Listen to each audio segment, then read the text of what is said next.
Hello, Kai.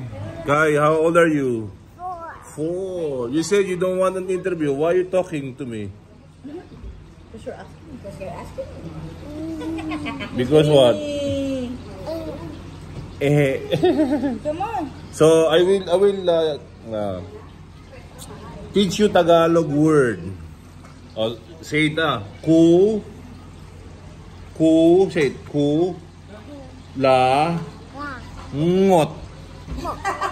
Kulangot. Hindi, again. Ang galing ng turo ng asawa. Say it again. Ngot.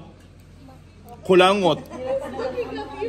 Okay, kulangot means booger.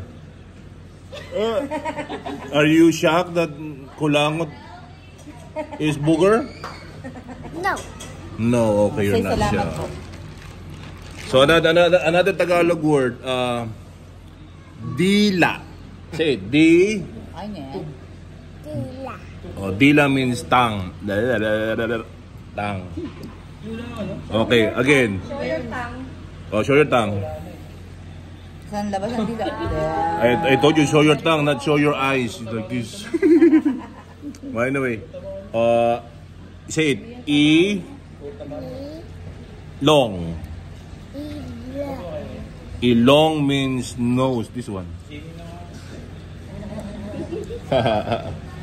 Then say it again. Buhok. Turuan mo ang tongue twister. Buhok. Pasko paksiyo. So buhok means your hair. This one. Ano pa ba yung isang tongue twister? Again, how old are you? 4. So where do you live? Alam ko pa. Where do you live? In Colorado. Where do you live, Kai?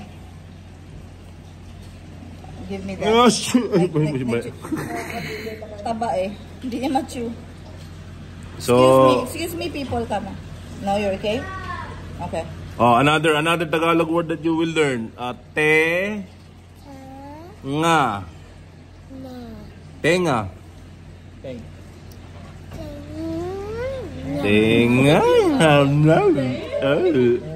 Tenga means ear. This one, ear.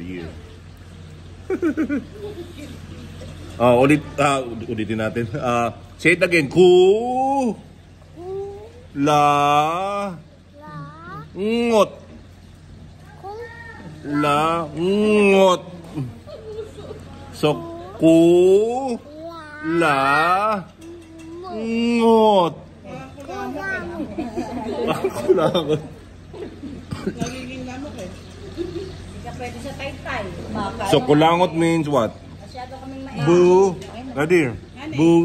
Booger. Okay, sige, booger. Say hi to my vlog. Hi vlog. Hi.